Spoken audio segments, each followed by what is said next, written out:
daawadayaal halkaan nagala socotaan waa Nawaaxi TV maanta halkan waxaan martay inoogu ah Cabdixakiin PR ee boqorka qosolka ee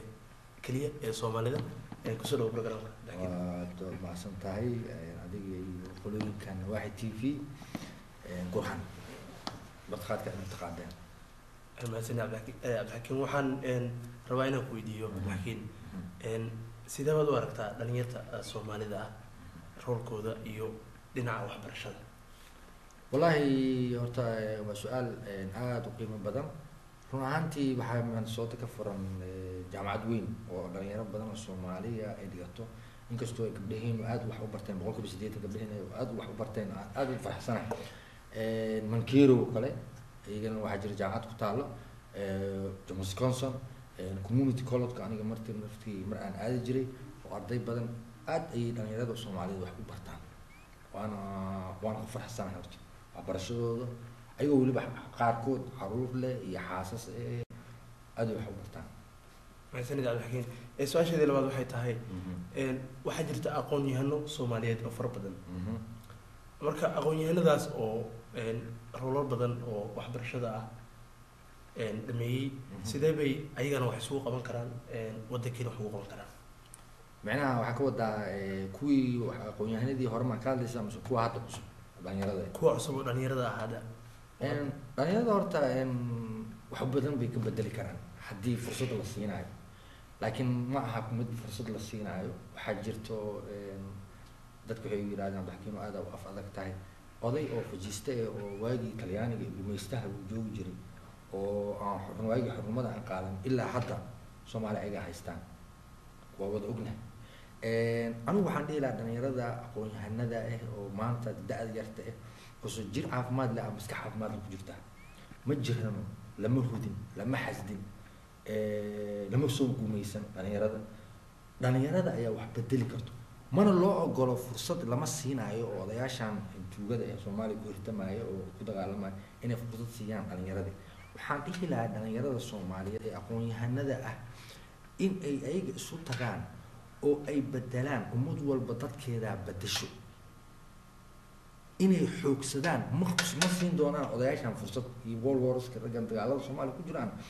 midba bedelaya kan ugu yar wuxuu jiraa 70 jir 65 jir 67 jir waa soo taagan yihiin ilaa cudur dilo ama madfac ku dhaco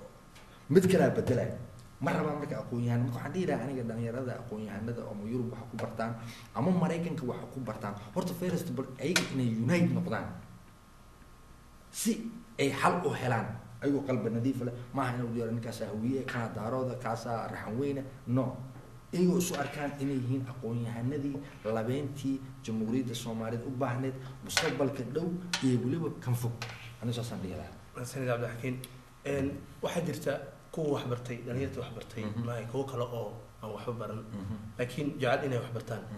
kuwaas maxaa ku dhiirigelinayd wallahi waa horta qof gaajo hayso sometimes dadku waxay ku muuqsan qof horta gaajo hayso ama Afrika laga sugaa waxa uu baran karo waa qofku markay diidiisa degan tahay oo wax bartaa horta waa runtaas laakiin anigu waxaan dhihi lahay iska aadaan hajiji tamaano marka dambe ayaga la qabsan doonaan marka dambe waxay arki doonaan ayaga dhadhan iyo taste ku yeelan doonaan waxbarashada haddana way isbedelayaan qof xamaal qof kuma jiro karo noloshiisa oo sanadii hore saa ahayd sanadkan saa tahay ismalaha markaan waxaan dhihi dhalinyarada waliba dhalinyarada ma aha ilaahu ma 35 jirti ilaahu ma 40 jirti ilaahu ma 45 jirti wali waa yarta in aad part-time aadid community college andaan xoogaa basic soo dhistid wadankaanida at least at skill ama farsamo aad ku shaqaysatid saa u heshid haddii caruur badan iyo waalidka iyo walaalaha ay maqan yihiin oo bil laga sugayo marba qaar waxa laga yaabaa in dad badan waxa jirta oo guri laga sugayo baawar beemid laga sugayo insurance laga sugayo waalidkiis oo waayeel Soomaali jiro walaashiis oo ilmo badan dhashay oo agoona jirato wixii marka niyadii ma siinayso laakiin waxaan dhihi lahay waqtigiisa qaaliga 2 saacadood ilaahu ma sabti ahad ahaato inuu wax barto aniga saasaan dhihi lahay sanad Cabdixakiin dhinaca entertainment-ga hadaan u gudbo maxaad sanadkan noo soo wadaa. walaa laba show baa hadda soo saaray barada midkaan hadda gadaal ayaa dambeeya oo soo bixi doono bishaan 25 iyo habeenka habka New York oo adduunka dhan